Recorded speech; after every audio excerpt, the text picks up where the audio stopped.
Vamos voltar a falar sobre a operação da Polícia Civil contra jogos ilegais e lavagem de dinheiro. A gente conversa agora com o advogado criminalista e doutor em Direito Penal pela USP, Matheus Falivene.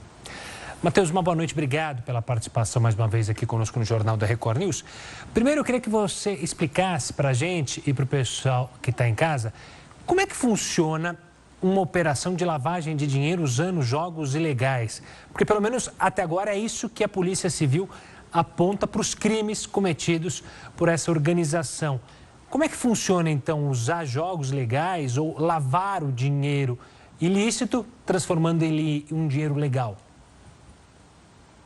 Boa noite, Gustavo. Boa noite, Renata. Boa noite a todos. Bom, a lavagem de dinheiro, ela basicamente é quando você oculta ou dissimula a origem de valores.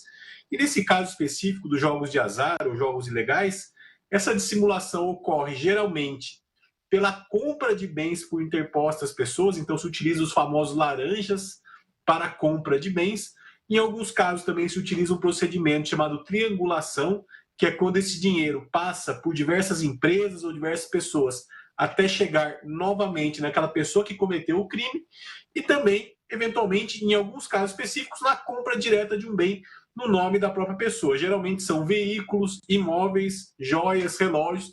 Por isso que a polícia procura esses objetos quando faz uma operação como essa, especialmente veículos, joias, relógios e dinheiro em espécie, que são os meios mais comuns para se fazer esse procedimento de lavagem de dinheiro, que na verdade pode ser oriundo de qualquer crime, não só do jogo de azar, mas a questão do jogo de azar atualmente, aí, com esses jogos online, é que ele está movimentando muito dinheiro, e esse dinheiro, sendo, na sua grande maioria, ilícito, ele acaba tendo que ser lavado para poder ser utilizado pelos eventuais participantes desses crimes, dessas organizações criminosas.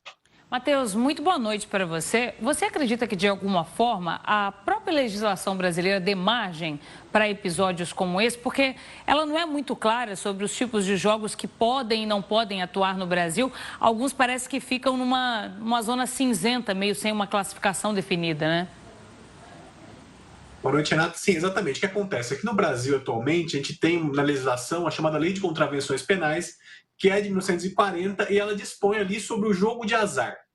Então, ela diz lá, a Lei de Contravenções Penais, que existem os jogos de azar, que são aqueles que dependem, em grande parte, da sorte, ou apostas de cavalo, ou jogos esportivos, apostas em jogos esportivos. Essa legislação ela é antiga, ela é dos anos 40, a pena é uma pena de prisão simples, considerada baixa, que é de 1 a 3 meses de prisão simples.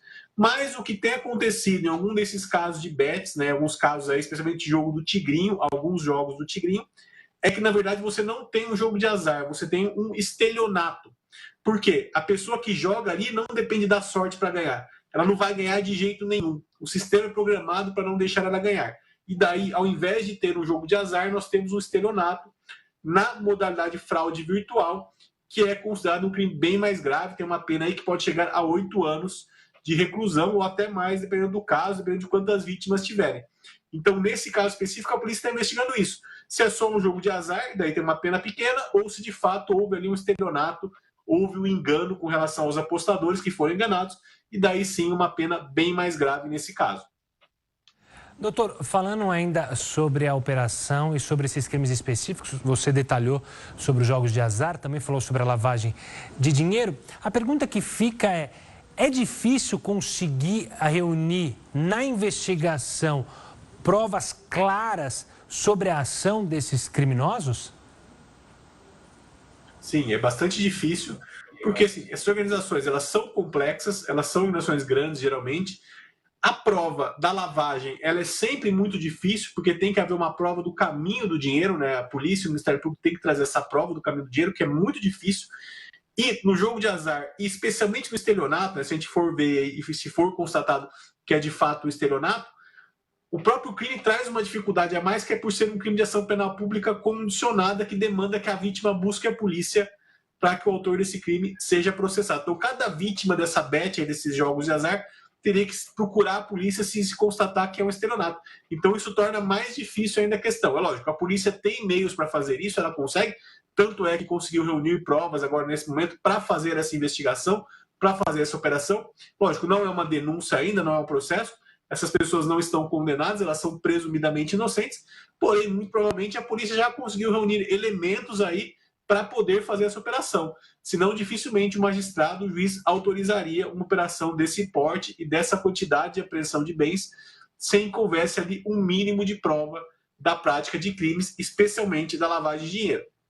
Matheus, essas empresas envolvidas nas investigações, incluindo a Bet, de propriedade da própria Deolane, elas fizeram aquele pedido junto ao Ministério da Fazenda para poder atuar no Brasil. Mas um dos requisitos é justamente que os sócios não tenham antecedentes criminais.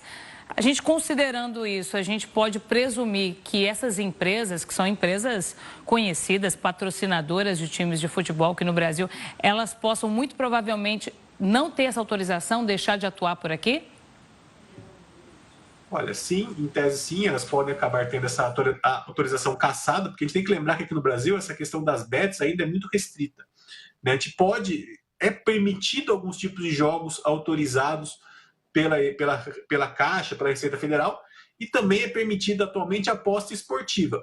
Porém, o que muitas dessas empresas fazem, e pode ser o caso dessas ou não, né, a polícia vai investigar isso, é que além da aposta esportiva, que elas são registradas e permitidas, elas colocam ali também outros jogos junto, como o jogo do Tigrinho, outros tipos de jogos ali ilegais, dentro da mesma plataforma, para que o usuário tenha acesso a esses jogos ilegais.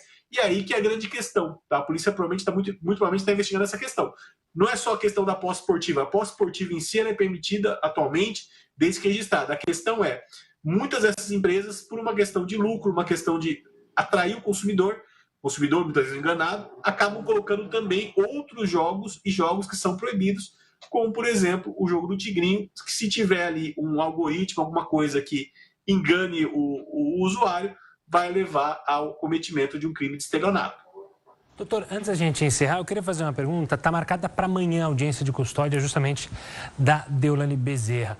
O que vai definir se ela continua ou não na prisão? Ela pode ser liberada ainda amanhã? Olha, em tese pode sim ser liberada. Porém, o que acontece nesse caso de custódia, como é uma audiência de custódia decorrente de prisão preventiva já decretada, vão ser avaliados se foram cumpridos ali todos os trâmites para essa prisão. Eventualmente, o magistrado vai avaliar algum pedido de liberdade provisória feito pela defesa, mas é lógico, se houver elementos de prova ali iniciais de que foi cometido o crime e havendo um risco para a ordem pública, ou um risco de fuga, ou um risco para a produção probatória desse inquérito, desse processo, eventualmente a prisão dela será mantida aí pelo menos por um período para que possa se encerrar essa instrução, se colher as provas e eventualmente depois ela poderá ser colocada em liberdade e o juiz amanhã vai tomar essa decisão diante do que ele tiver ali de provas no caso concreto. Tá certo, Matheus. Obrigada, viu, pelas informações, pela participação. Uma ótima noite para você. Muito obrigado, ótima noite.